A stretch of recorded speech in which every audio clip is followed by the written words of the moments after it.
नमस्ते मेरे प्यारे भाई, राम राम। कैसे हैं? और आज 9 सितंबर की तीसरी और आखिरी शिफ्ट का पेपर सफलतापूर्वक जो है संपन्न हुआ।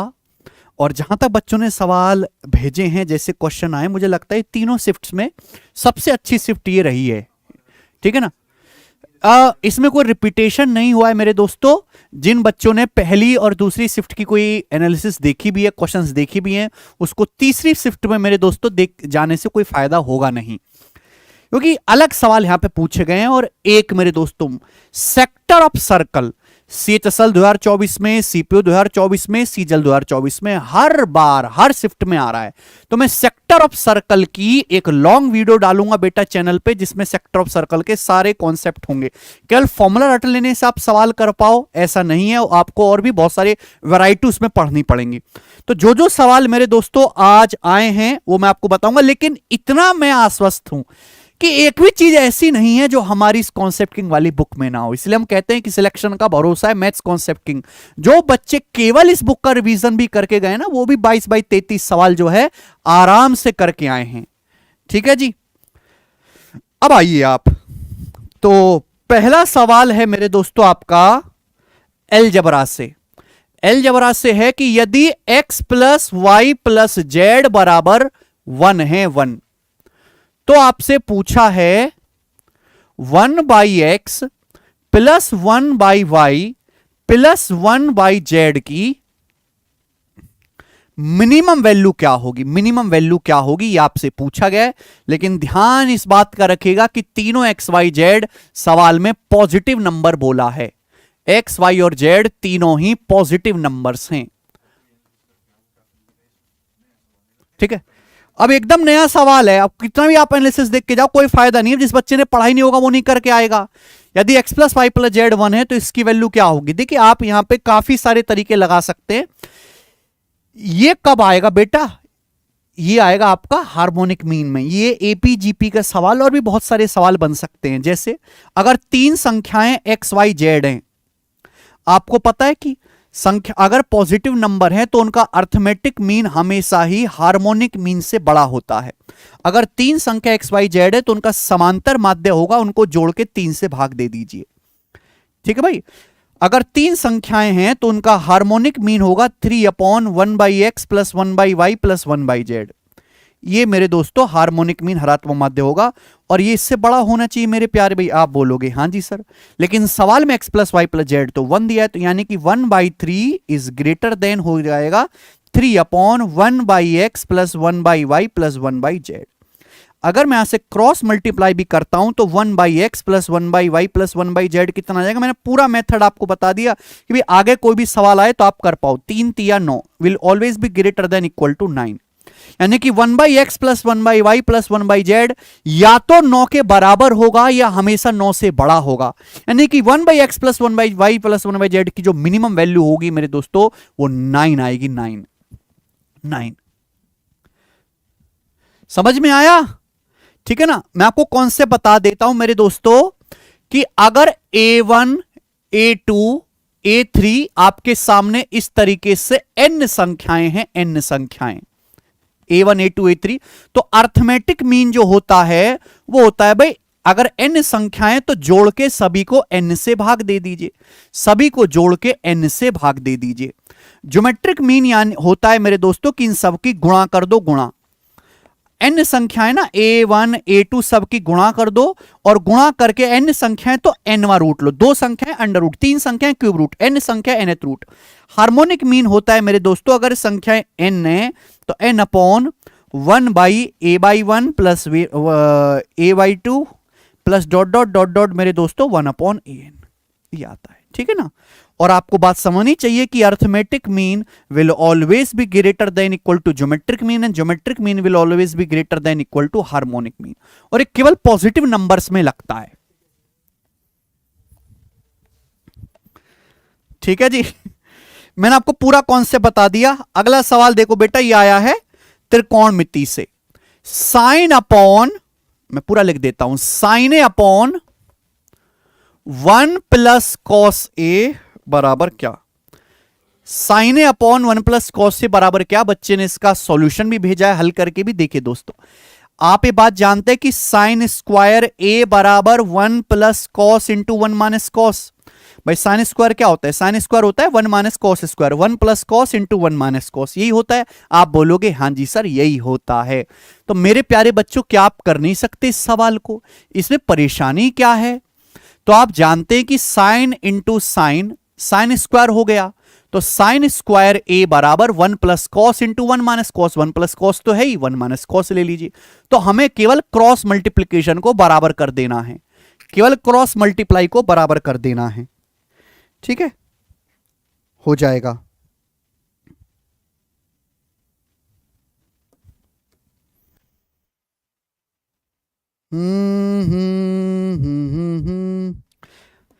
भाई एक ट्राइंगल है, ये मेरे दोस्तों ट्राइंगल है, सर्कल के क्या सवाल दे रखा है? सवाल ये दिया हुआ है, सर्कल के अंदर triangle 107 angle 90 minus A by 2। नहीं, ये मेरे दोस्तों आपका एक ट्राइंगल है और ये इसके एंगल बाइसेक्टर है, दो कोणों के एंगल बाइसेक्टर है। ये वाला कोण 107 डिग्री का है और आपसे ये वाला कोण पूछा था। इस तरीके से सवाल था ए बी सी, ये कोण आपसे पूछा था थीटा। तो आपको पता है अगर हम किसी भी त्रिभुज में दो कोणों के बाइसेक्टर खींचेंगे तो ये जो कोण बनेगा 160 डिग्री क्या होगा? मैंने बी और सी का बाइसेक्टर खींचा है, 90 डिग्री प्लस थीटा बटे 2 होगा। ये होगा 107 में से 90 घटाओ 17, तो 17 का डबल 34 डिग्री, इसका आंसर है 34 degree. Simple concept, direct formula based, direct formula based मेरे प्यारे भाई, ठीक है। पानी करना है केशव इसमें, मिनिमम वैल्यू वाला हो गया। ये बताइए बच्चों, मध्य अनुपाती बताना, 8a स्क्वायर एंड 18 बटे a की पावर 4 का मीन प्रोपोर्शनल क्या होगा? इनका आपको मीन प्रोपोर्शनल या हिंदी में मध्य अनुपाती बताना है, मीन प्रोपोर्शनल आपको बताना है। बताइए, 8a स्क्वायर और 18 बटे a की पावर 4, जल्दी से कौन करेगा?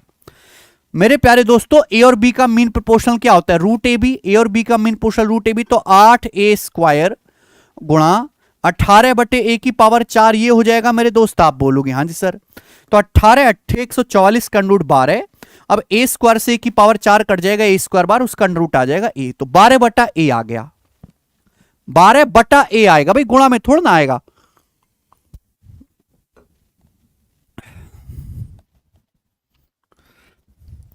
ठीक है भाई, 600 किलोमीटर दूरी है, चोर 11 की स्पीड से, पुलिस 15 की स्पीड से कितने टाइम में पकड़ लेगा?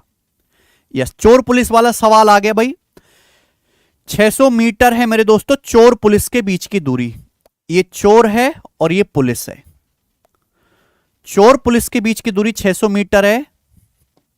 ओके, अब यहां पर चोर भागता है 11 किलोमीटर पर आवर की स्पीड से और पुलिस भागता है 15 किलोमीटर पर आवर की स्पीड से।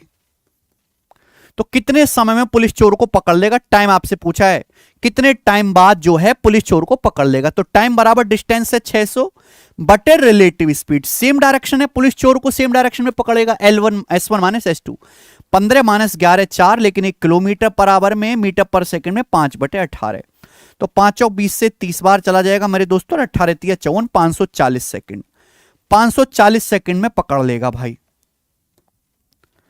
540 सेकंड। ये था, आपसे डिस्टेंस भी पूछा जा सकता है, तो टाइम आ गया, अब आपसे डिस्टेंस भी पूछ सकते हैं। 9 मिनट 150,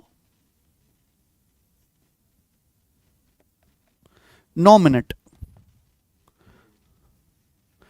12 और 15 है स्पीड। अच्छा, स्पीड अगर 12 भी मान लेते हैं, चलो 12, तो क्या आ जाएगा? ये 3 आ जाएगा बेटा रिलेटिव स्पीड, तो 5 तिया 15, चौका 60, ठीक है भाई, और ये फिर आपका 720 सेकंड आ जाएगा, 720 सेकंड बटे 60, 12 मिनट आ जाएगा फिर आपका आंसर। जल्दी पकड़ लेगा, 12 मिनट आ रहा है ना फिर। आइए, चोर पुलिस वाला सवाल पहली बार आया है, अच्छी बात है मेरे दोस्त,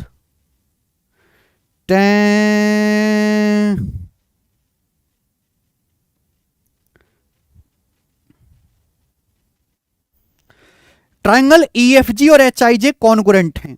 दो ट्राइंगल है मेरे दोस्तों, ईएफजी और दूसरा ट्राइंगल है एचआईजे। ये दोनों ट्राइंगल एक दूसरे के कॉन्ग्रुएंट यानी कि सर्वांगसम हैं, सर्वांगसम। अब बोला ट्राइंगल ईएफजी का एरिया 126, इस ट्राइंगल का एरिया ईएफजी का एरिया 126 सेंटीमीटर स्क्वायर है, तो इस दूसरे ट्राइंगल एचआईजे का एरिया क्या होगा? वाकई में भाई ये सवाल आया है वाकई में। और आप जानते हो मेरे दोस्तों कि अगर दो ट्राइंगल सर्वांगसम है तो उनका एरिया, परिमाप, भुजाएं, कोण सब बराबर होगा। अगर पहले ट्राइंगल का एरिया 126 है तो दूसरे ट्राइंगल का एरिया भी 126 सेंटीमीटर स्क्वायर ही होना चाहिए। वन ऑफ द इजीएस्ट सवाल टिल डेट। सवाल में कहा गया है, अगला सेक्टर का सवाल है कि भाई एक सर्कल का सेक्टर है, इसकी रेडियस 10 है, एंगल 30 डिग्री का है, आपको बताना है सेक्टर का पेरीमीटर क्या होगा। एंगल 30 डिग्री है, सेक्टर का पेरीमीटर क्या होगा? परिमाप, ठीक है। और यहां पे कहा है कि पाई को 3.14 लेना है। अच्छा देखो दोस्त, सबसे पहले तो आप ये समझो कि जैसे ये सर्कल है, अब इस सर्कल का मेरे दोस्तों ये मैंने एक सेक्टर बना दिया, जैसे पिज्जा की एक स्लाइस होगी, ये सेक्टर है।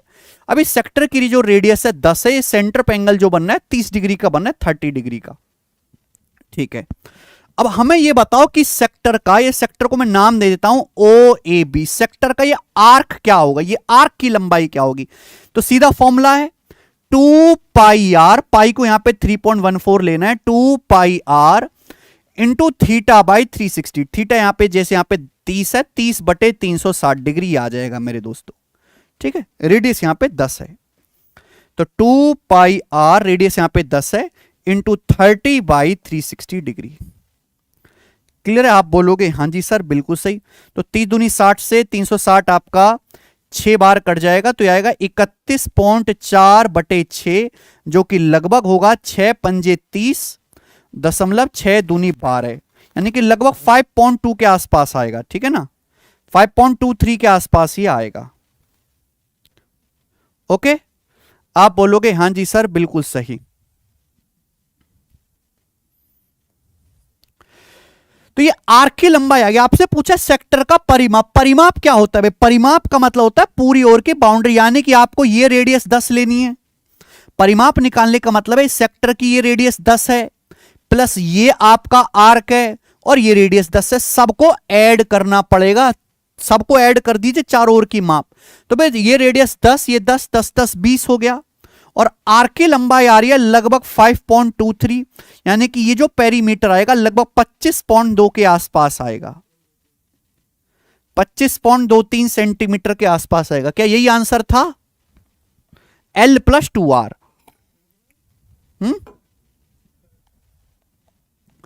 ठीक है। एक ही शिफ्ट में मेरे दोस्तों सेक्टर के 2 सवाल थे। ट्राइंगल अलजेब्रा सब कुछ इजी था। एक सर्कल का सेक्टर है, सर्कल का सेक्टर, सर्कल का सेक्टर का पेरीमीटर दिया है भाई।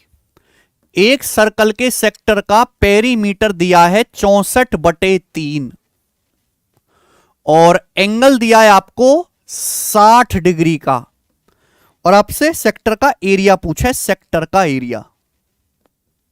क्या ये सवाल था भाई? है ना? क्या ये सवाल था? अगर इसमें कुछ डाटा में चेंज हो तो आप बता दीजिए, मैं अभी करेक्ट कर दूंगा फिर। कि यही था?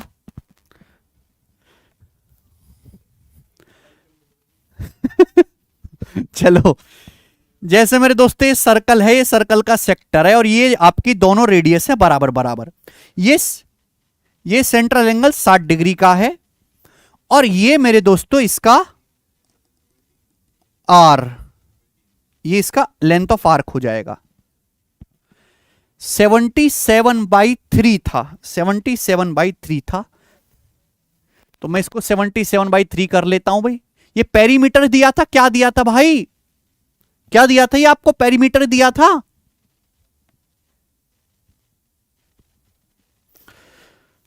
उस पेरीमीटर 77/3 60 77/3 था 70 ये 64/3 ही था भाई।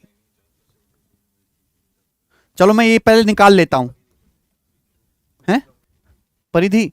चलो मैं निकालता हूं। आप बताओ ये सेक्टर का परिमाप दिया। परिमाप मतलब पहले ये दोनों रेडियस जोड़ो, रेडियस तो पता होनी चाहिए, पहले दोनों रेडियस जोड़ो r + r 2r, ठीक। फिर इस आर्क की लंबाई जोड़ो, आर्क की लंबाई, ये हो गया सेक्टर का परिमाप। अब आर्क की लंबाई क्या होती है 2πr, पाई का मतलब 22/7 गुणा r इंटू θ/360।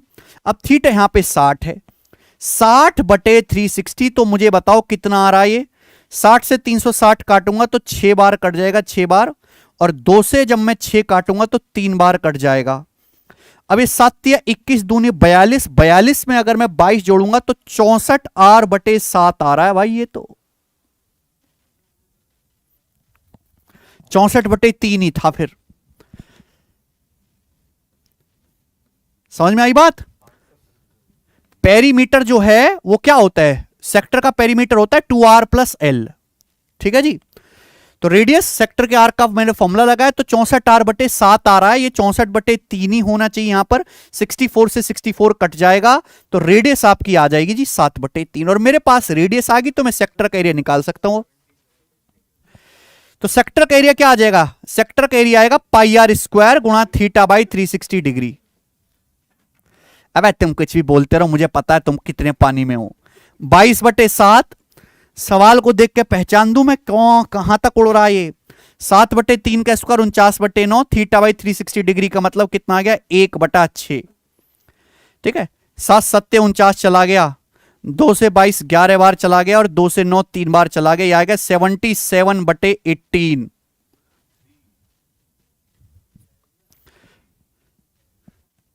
थ्री आएगा, यानी कि सर्कल का एरिया पूछा था फिर इन्होंने, ठीक है भाई। 3 अगर आएगा तो सर्कल का एरिया पूछा था। सर्कल का एरिया क्या होगा, सर्कल का एरिया πr², पाई का मतलब 22/7, रेडियस मैंने यहां से निकाली 7/3, 7/3 का स्क्वायर 49/9। अभी भी नहीं आएगा यार।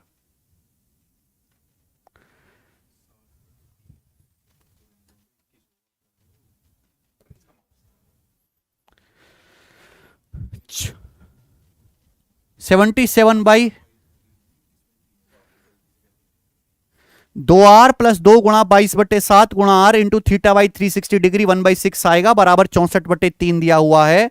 2 से 6 3 बार कट जाएगा, तो 7 1 की दूनी 42, 42 + 22 64r/7 नहीं 21 आएगा ना, 3 भी तो है, इंटू 3 आएगा भाई, ठीक है भाई। 3 है, ये 3 भी रह गए, यहां पे 3 छोड़ दिया मैंने, तो 3 से 3 कट जाएगा, तो रेडियस आपकी 7 आ रही है। फिर एग्जैक्ट रेडियस 7 है। सेक्टर का एरिया अगर मैं निकालूं तो सेक्टर का एरिया πr² इंटू θ/360 डिग्री है। πr², 7 का स्क्वायर 49 इंटू 1/6 हो गया मेरे दोस्तों, 7 7 49, 2 से कट जाएगा, 77/3 आ गया सेंटीमीटर स्क्वायर। डाटा सही बताओगे तो मैं आपको सही करवाऊंगा, ठीक है ना। डाटा मिसमैच में बहुत ज्यादा टाइम चला जाता है। और कौन सा सवाल है, एक तो इसने 2 यार उसके पूछ लिए।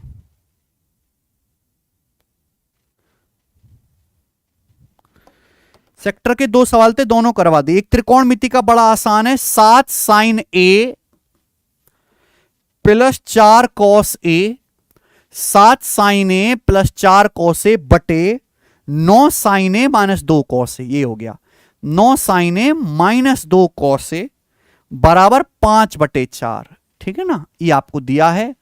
तो आपसे पूछा है tan a² + 5 upon tan a² - 5, tan a² + 5 upon tan square a - 5, ठीक है।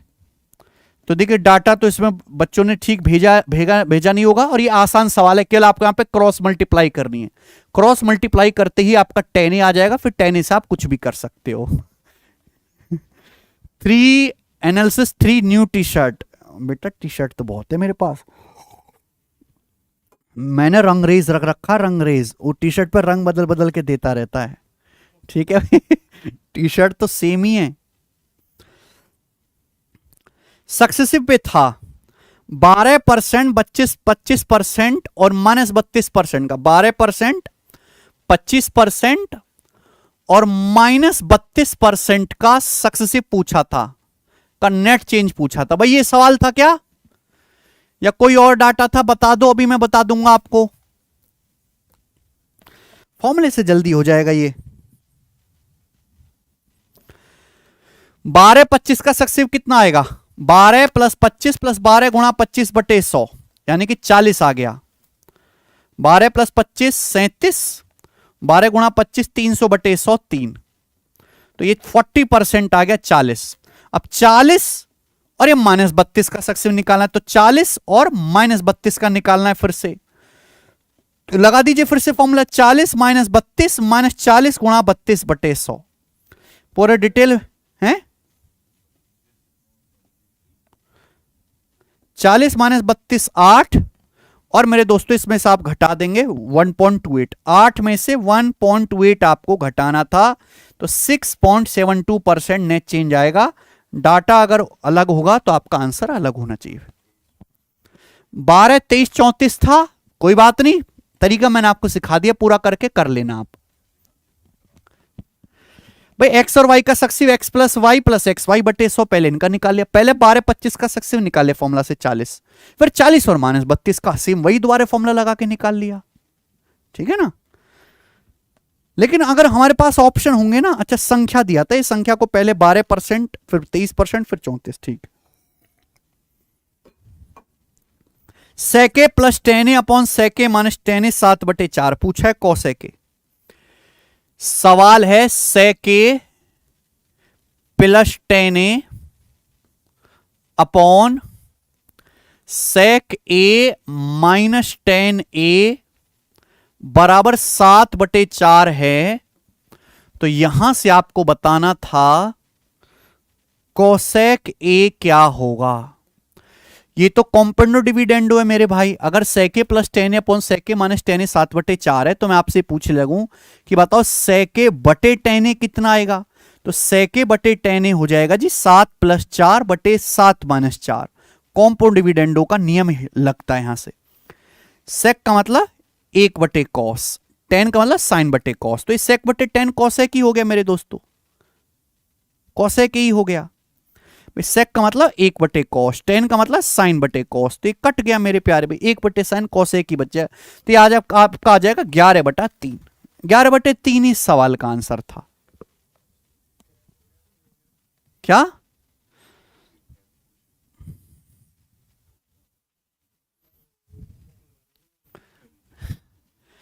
आया?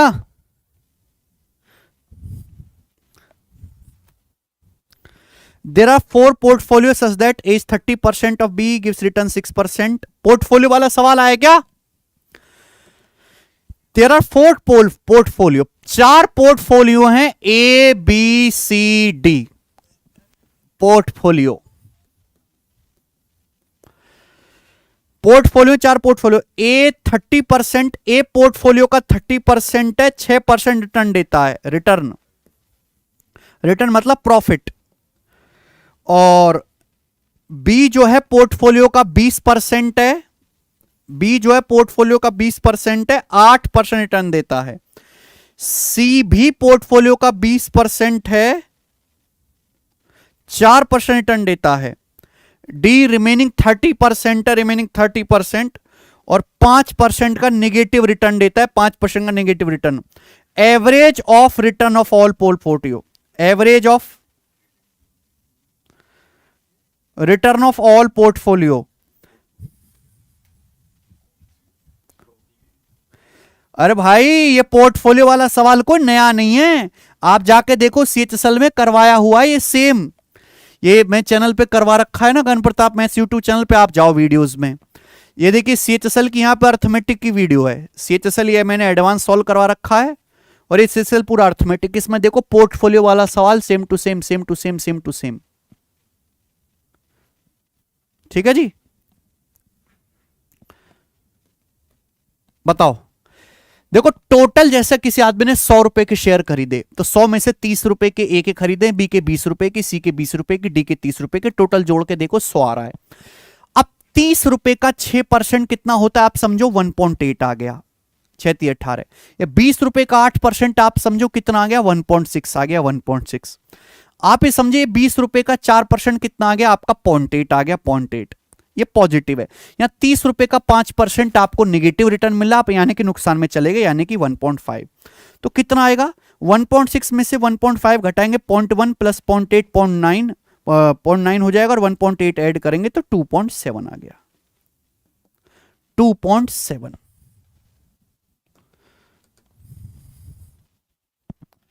क्लियर है?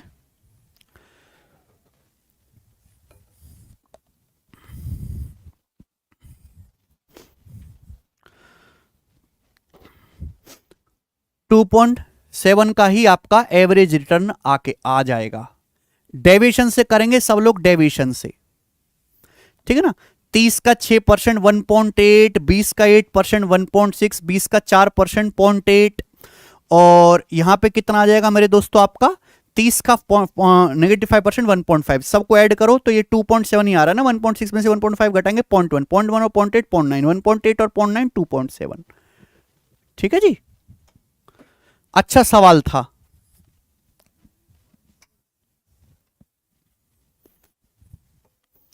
एवरेज मतलब ओवरऑल कितने % रिटर्न मिला आपको चारों स्टॉक्स में मिलाकर, यह सवाल पूछा गया था।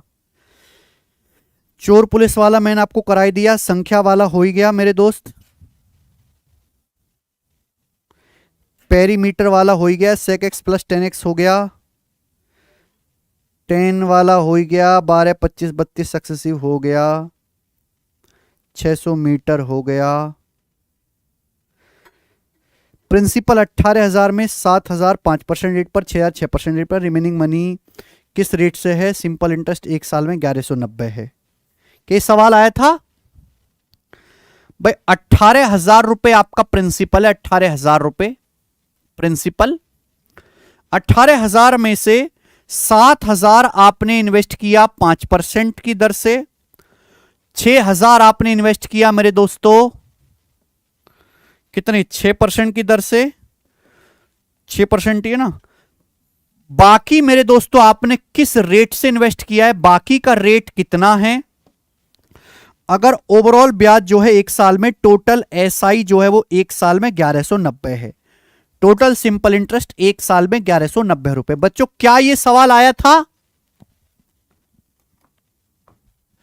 18,000 रुपए में से आपने 7,000 रुपए इन्वेस्ट किए 5% की दर से, 6 रुपए 6% की दर से, तो 7 6 13 हो गया, तो बचा 5,000, 13 5 18 आ गया। आप मुझे बताओ यहां 7,000 पे 5% के हिसाब से कितना ब्याज मिल जाएगा, 350। या 6,000 रुपए पर 6% के हिसाब से कितना ब्याज मिल जाएगा, 360। तो 350 और 360 कितना आ गया मेरे दोस्तों, 710 रुपए आपको ब्याज यहीं पे मिल गया। तो बचा ब्याज कितना है 480, 480, यानी कि 5,000 रुपए पर आपको 480 रुपए ब्याज मिला, जो कि कितना होता है 5,000 रुपए पर आपको 480 रुपए अगर आपको ब्याज मिलता है तो ये 9.6% आएगा है, 9.6% पर एनम आपको ब्याज है इस 5,000 पे बचे हुए पे, 9.6 भाई।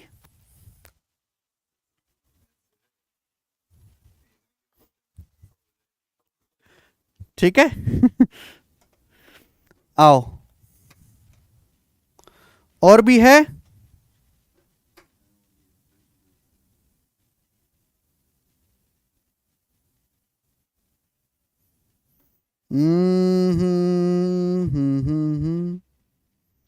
इतने ही दिख रहे हैं, सब घुमा फिरा के बच्चे ही सवाल भेज रहे हैं।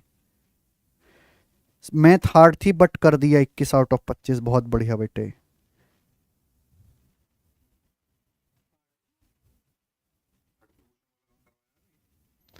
थर्ड मीन प्रोपोर्शनल वाला सवाल था ना, करवा दिया।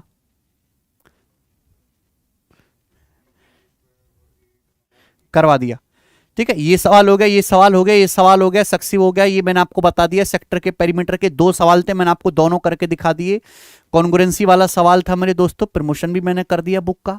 पुलिस चोर वाला सवाल भी हो गया, मीन प्रोपोर्शनल भी हो गया, इंसेंटर भी हो गया, त्रिकोणमिति भी हो गया, एएमजीएम एचएम भी हो गया। और कोई सवाल हो तो आप मुझे बताओ। एलजेब्रा का कोई क्वेश्चन नहीं है x+1/x से?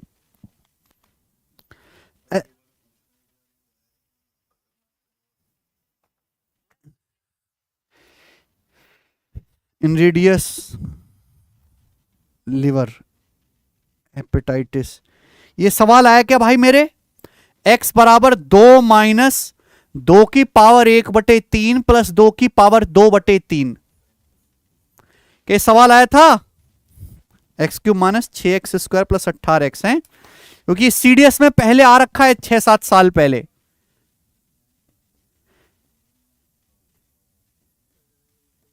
सेम क्वेश्चन सीट में पड़ा हुआ है अलजेब्रा की, सेम क्वेश्चन।